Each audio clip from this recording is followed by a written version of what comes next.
नमस्कार, मैं डॉक्टर प्रदीप माथुर। आज आपको मैं कब्ज़ की योग एवं प्राकृतिक चिकित्सा के द्वारा इसको कैसे आप दूर कर सकते हो उसके बारे में बताऊंगा। पहले हम जानेंगे कब्ज़ है क्या। कब्ज़ शब्द अरबी भाषा का कब्ज़ा का ही रूपांतरण है। कब्ज़ा का अर्थ है अधिकार, पकड़।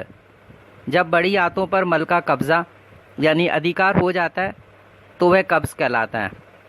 इस आधुनिक युग में परस्पर विरोधी खानपान और रहन सहन के तौर तरीकों के कारण निरंतर बढ़ते ही जा रहे विकारों का परिणाम ही कब्ज़ है। यह विकार केवल विकासशील देशों में ही नहीं बल्कि विकसित देशों में भी सभी जगह अपनी विशेषता के कारण पहचाना जाता है।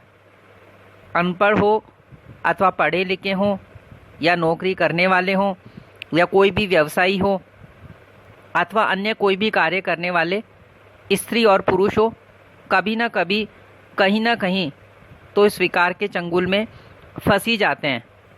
कहने का मेरा तात्पर्य यह है कि अधिकांश स्त्रियों पुरुषों पर कब्ज़ ने कब्ज़ा ही कर रखा है।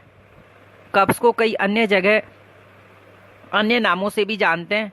इसे कोई कहता है, कोई वीबंद कहता है, कोई मलबंद के नाम से जानता है, कोई मलावरोध के नाम से जानता है तथा कई इसे और अन्य नामों से भी जानते हैं। एलोपैथी भाषा में इसे कॉन्स्टिपेशन कहते हैं, जिसका अर्थ सिर्फ इतना सा ही है कि मल के निकलने में कठिनाई या अनियमितता होना, अर्थात जो पदार्थ हम मुंह के द्वारा लेते हैं उसके अवशेष या अपचित भाग की संपूर्ण मात्रा का शरीर से परित्याग न होना, जो कि एक स्वाभाविक नियम है। कुछ व्यक्तियों की तो प्रकृति कुछ ऐसी होती है जिन्हें 48 घंटे अथवा 2 दिन बाद या फिर पूरे सप्ताह में केवल 2 या 3 बार ही मल परित्याग यानी शौच के लिए जाना पड़ता है और इसके बावजूद भी पेट साफ हो जाता है, कब्ज़ रहती ही नहीं और वे पूर्णतः स्वस्थ रहते हैं। तो कुछ इसके विपरीत कुछ व्यक्तियों को दिन भर यानी 24 घंटे में केवल 1 बार ही मल परित्याग के लिए जाना पड़ता है। कुछ व्यक्ति दिन में 2 या 3 बार नियमित रूप से सफलतापूर्वक मल परित्याग के लिए जाने के बाद भी उससे उन्हें शांति नहीं मिलती। दिन भर कुछ न कुछ अस्वस्थता मालूम होती रहती है।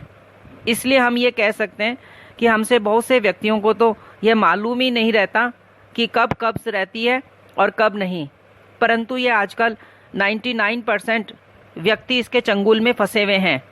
सभी व्यक्तियों को एक बात अच्छी तरह से ये समझ लेनी चाहिए कि कब्ज़ का तात्पर्य मल परित्याग की आवृत्ति से न होकर मल की प्रवृत्ति से है।